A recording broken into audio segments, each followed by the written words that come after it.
Salut à tous, bienvenue sur la chaîne Avoir et Savoir, la chaîne qui vous dit toutes les vérités. Si vous aimez le travail, n'hésitez pas de nous encourager en vous abonnant, et en activant la petite cloche, afin que vous puissiez recevoir toutes les notifications de nos nouvelles vidéos publiées.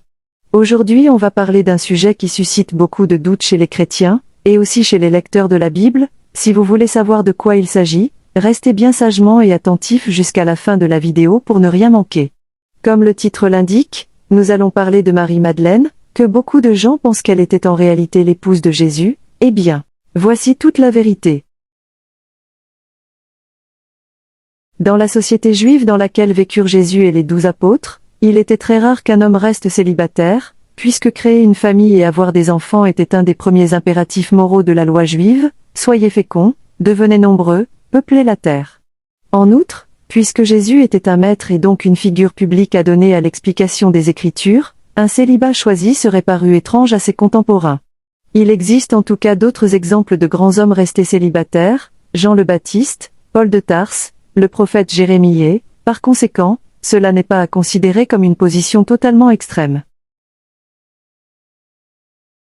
Dans les évangiles canoniques et dans les textes du Nouveau Testament, on ne parle jamais d'une épouse de Jésus ni de son éventuel mariage.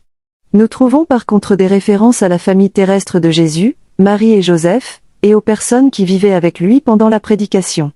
Le fait que personne dans les évangiles canoniques ne cite un lien si fort, laisse présumer qu'il n'existait guère. Le thème du mariage est présent dans différents passages de l'évangile, à partir de l'occasion du premier miracle public de Jésus, les noces de Cana, et lors d'autres épisodes pendant lesquels Jésus clarifie les idées de la loi de Moïse. Le thème du célibat est également affronté par Jésus dans le discours sur les eunuques au chapitre 19 de l'évangile de Matthieu. Il y a des eunuques qui le sont dès le ventre de leur mère, il y en a qui le sont devenus par les hommes, et il y en a qui se sont rendus tels eux-mêmes, à cause du royaume des cieux.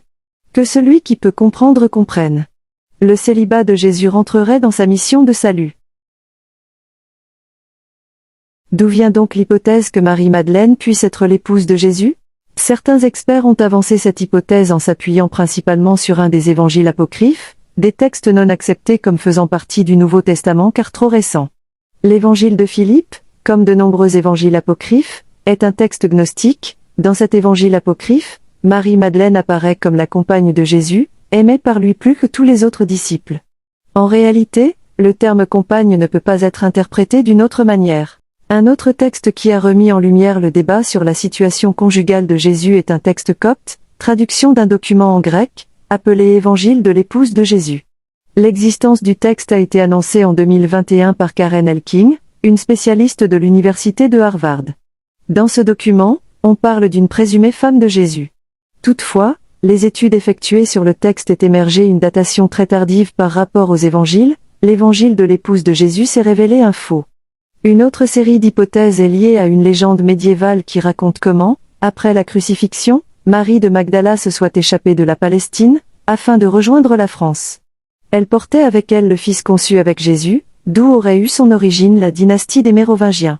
L'étude de cette légende a été reprise dans l'essai Le Saint Graal de Bage, Lee et Lincoln a été source d'inspiration pour le roman Le Code da Vinci de Dan Brown. La figure de Marie-Madeleine a un rôle relevant dans les évangiles et dans la vie de Christ. Elle est la première à recevoir l'annonce de la résurrection et est elle-même symbole de l'amour total envers Jésus. Il est donc légitime de penser qu'entre Madeleine et Jésus il y a eu un rapport particulièrement fort, mais il n'existe aucune preuve fiable du fait que Marie-Madeleine était la femme de Jésus. C'est bien la fin de cette vidéo. Dites-nous en commentaire, qu'est-ce que vous pensez de l'histoire de Marie-Madeleine et Jésus, ou encore est-ce que vous pensez que cette histoire est purement de la vérité? Pour nous encourager, n'hésitez pas de vous abonner à la chaîne, et invitez vos amis à visiter notre chaîne. On se retrouve bientôt pour une nouvelle vidéo. Au revoir et à bientôt.